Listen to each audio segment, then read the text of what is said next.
everyone, welcome to Busy Garden Life. I am Sarah and I'm back with my daughter Megan.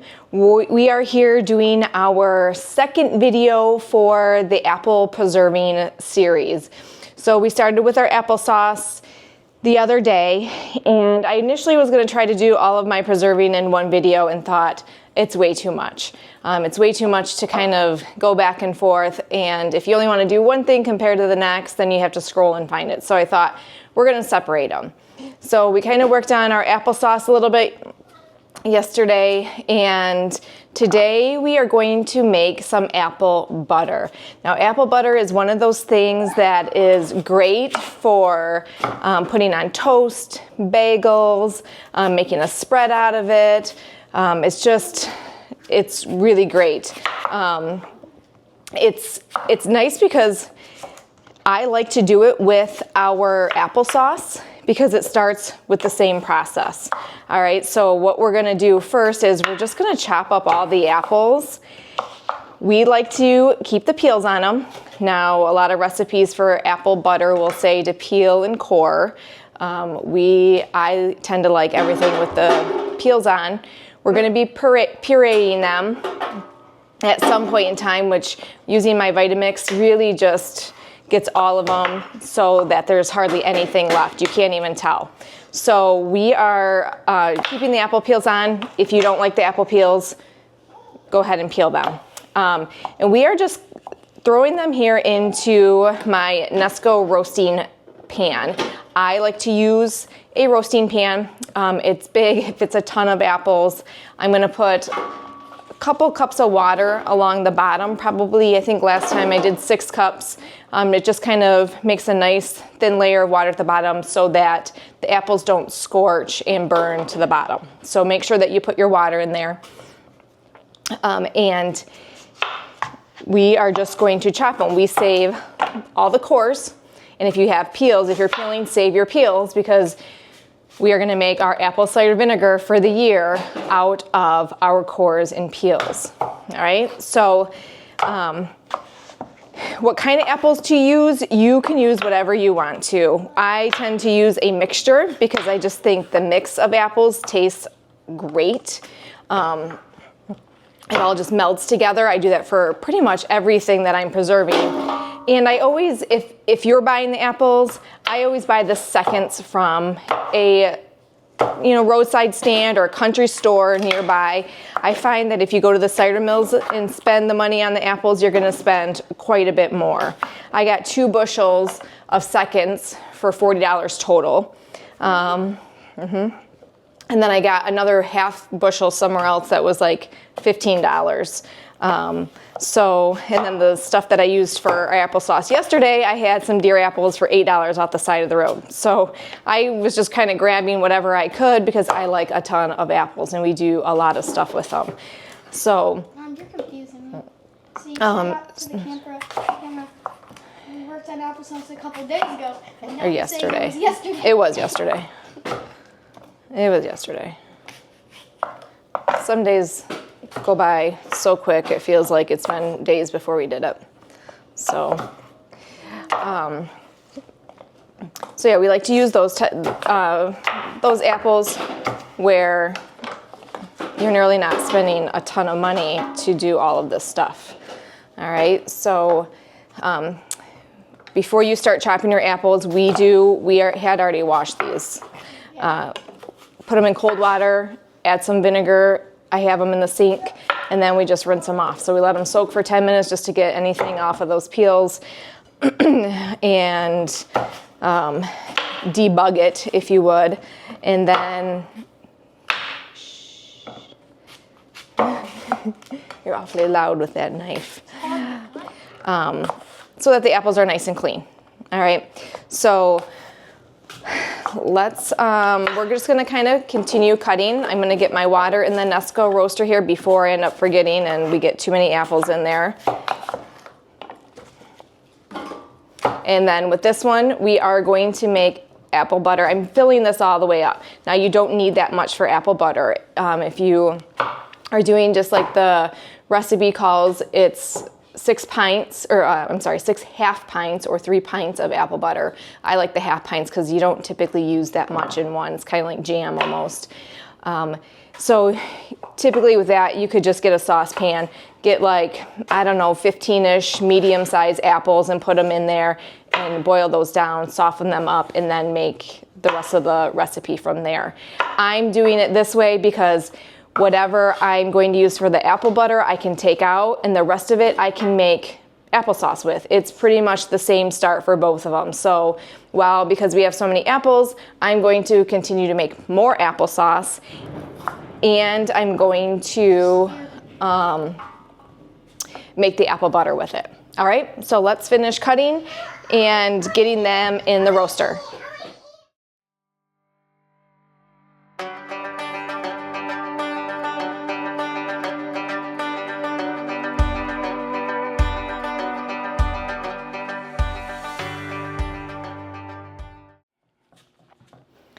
All right, so we're on our last few apples here. 3. I switched to the core, apple core. Quicker and easier, that's for sure. Wow, I took her knife because my knife's really old. Yeah, that's why it was so loud before. Yeah. All right. And this is pretty full here, you can see. And we have all our cores from our applesauce yesterday as well. Oops. I keep dropping some maybe. All right, so now that we have these done, I do want to make a note that we have our jars. You want to go outside? We do have our jars in the dishwasher that we're going to use. We're using the pint size, or half pints. They're in the dishwasher getting washed, so make sure that you have your jars ready, whatever you're going to use. I also have some big half-gallon ones getting ready for the apple cider vinegar as well. So whatever you are preparing or prepping stuff, preserving, you need to make sure that those jars are washed and everything ahead of time. I've done it plenty of times where I'm hand washing really quickly before I get them warm because I forgot to wash them. So while these are softening up and roasting down a little bit in the roaster, make sure that you get those jars cleaned. All right, so let's head on over here. All right, so we've got our roaster. I'm gonna put the lid on. I'm gonna put it at 200 degrees. I like it just nice and low. I don't want to scorch anything. And then every so often I'll come in and just stir it, make sure that everything's kind of mixing around and the stuff on the bottom's not the only thing softening, but everything is softening in between.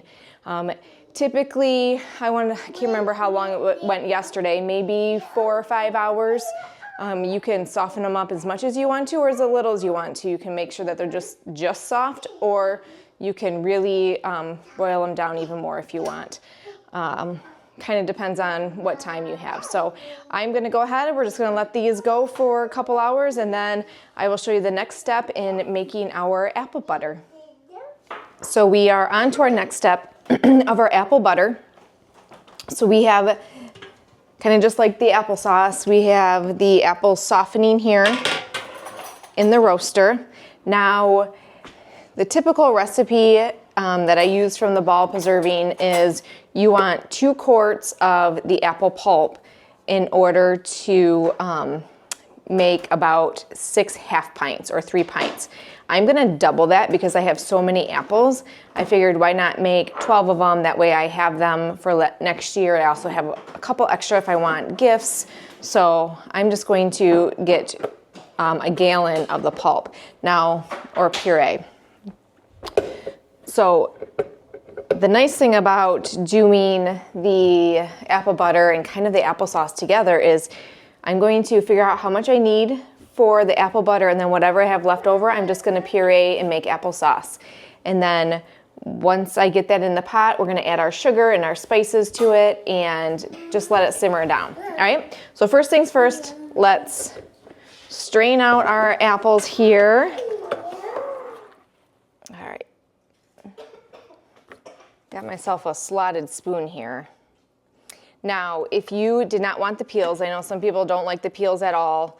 You know, you could have started by peeling it at the very beginning, or you could use like a food mill or a strainer in order to make it a pulp. But the Vitamix does a pretty good job of really breaking everything down, so I just like to use that.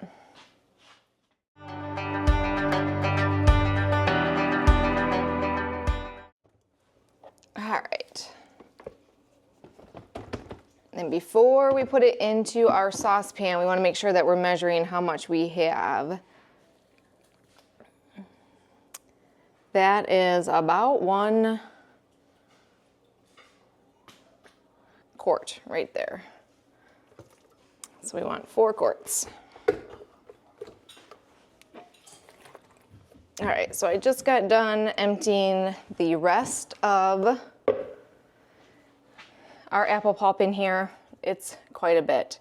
It looks like it's a lot more than what it is. So to that, I am adding 8 cups of sugar. Now that's because I'm doubling it. Actually, let me get the heat going here.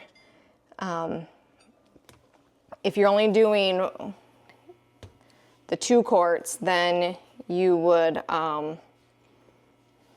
only use 4 cups of sugar. I might use a little bit less because these apples are pretty sweet. 6, 7, and 8. There we go. Phew, that's a lot of sugar. And we're just gonna stir it all in until it dissolves.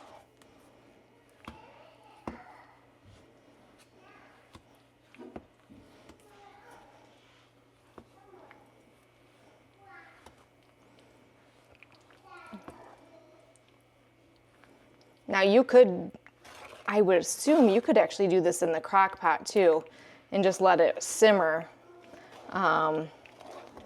But I think this is going to be a lot faster because then it'll boil it down.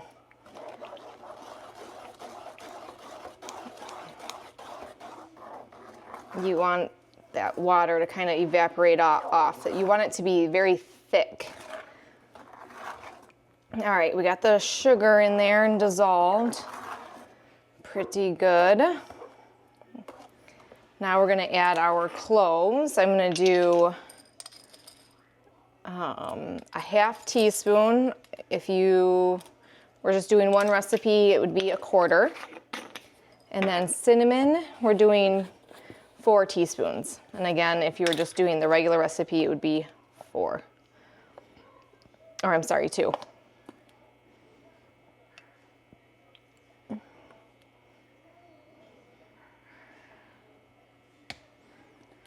Three and 4. All right, so we're going to just kind of mix this all in, bring it up to a nice simmer, nice boil, so that we want it to boil down.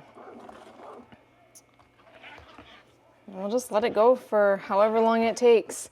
This will probably take a little bit longer just because it's doubled, right?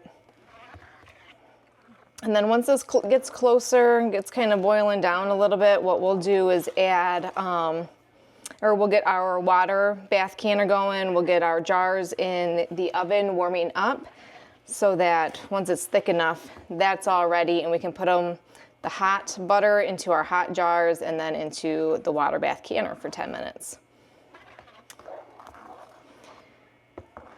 All right, now that that's stirred, I'm going to finish the rest of the apples. I'm gonna just put them into containers for the freezer like I did for the first video on the applesauce. I'm gonna do a side note here of canning. So I was gonna discuss it in the last video with the applesauce and I did briefly, but I thought this would actually be a better opportunity to discuss it a little bit more now. I don't usually can my applesauce because it's a whole nother step. However, if you were doing just like a normal 6 half pint or 3 pint batch of apple butter, you could absolutely can your apple sauce with that. So, but because I'm doubling it and I'm hoping to have the 12 half pints, I will not have room in my water bath canner. And so for me, it's just not worth doing that twice. But since we kind of have to wait for this to boil down, you could puree your apples.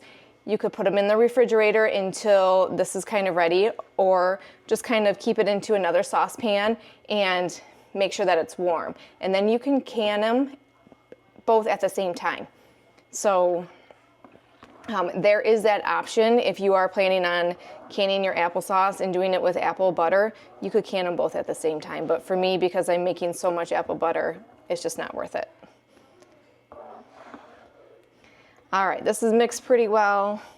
I'm gonna kind of wait, let it come up to a little bit of a boil, a simmer, so that the water evaporates off. And while that's doing that, I'm gonna finish the applesauce, and we're just gonna kind of wait it out. I'll see you back here in a little bit once things start to become thicker. All right, so I wanted to give you a little update on how we're doing here. So check this out. It's getting nice and dark. It's getting nice and dark.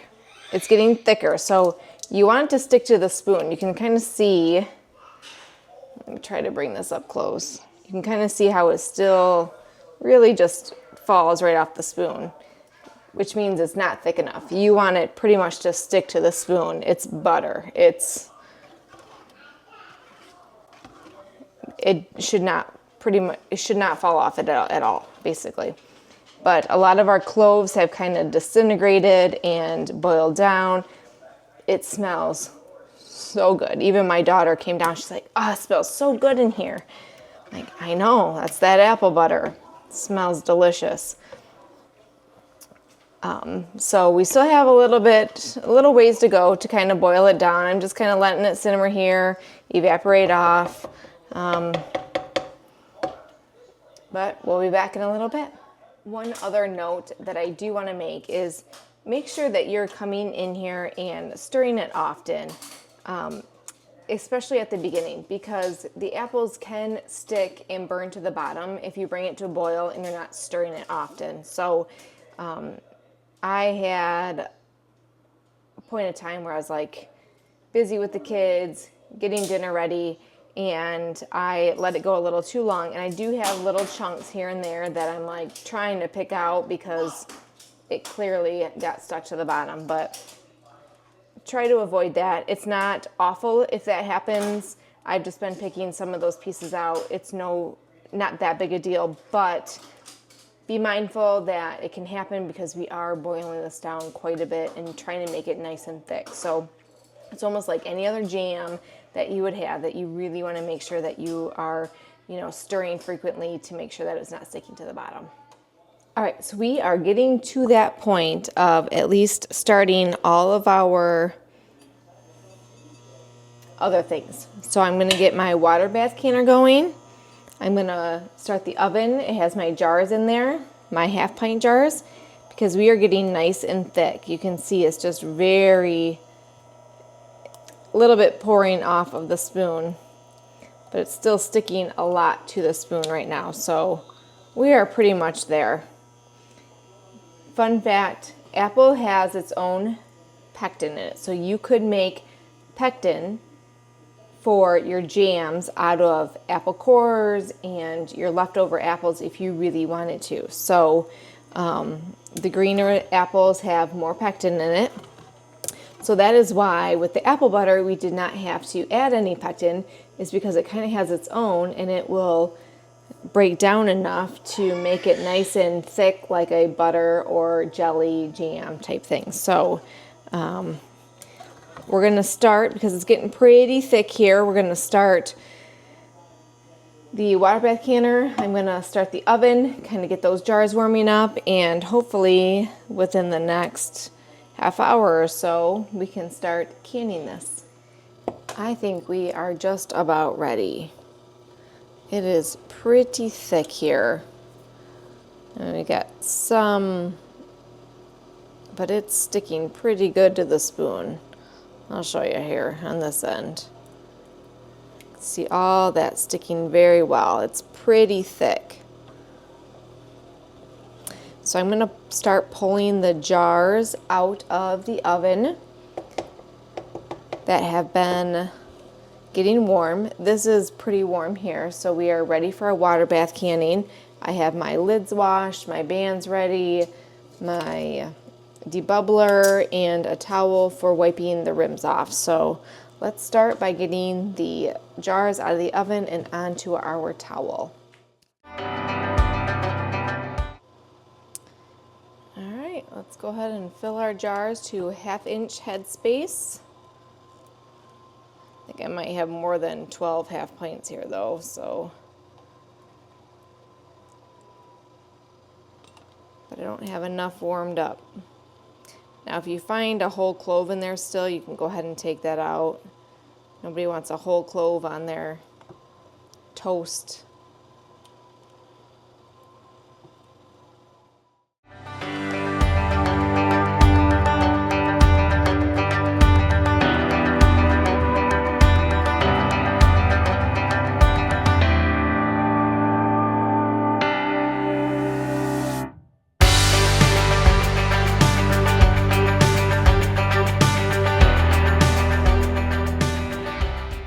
All right, our 10-minute timer is up after it came to a boil. So we're going to take all of our jars out of the canner.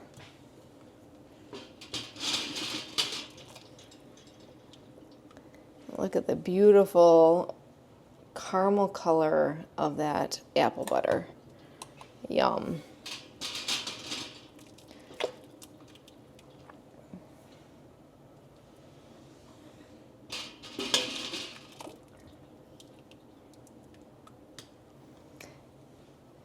This will be great on toast, bagels.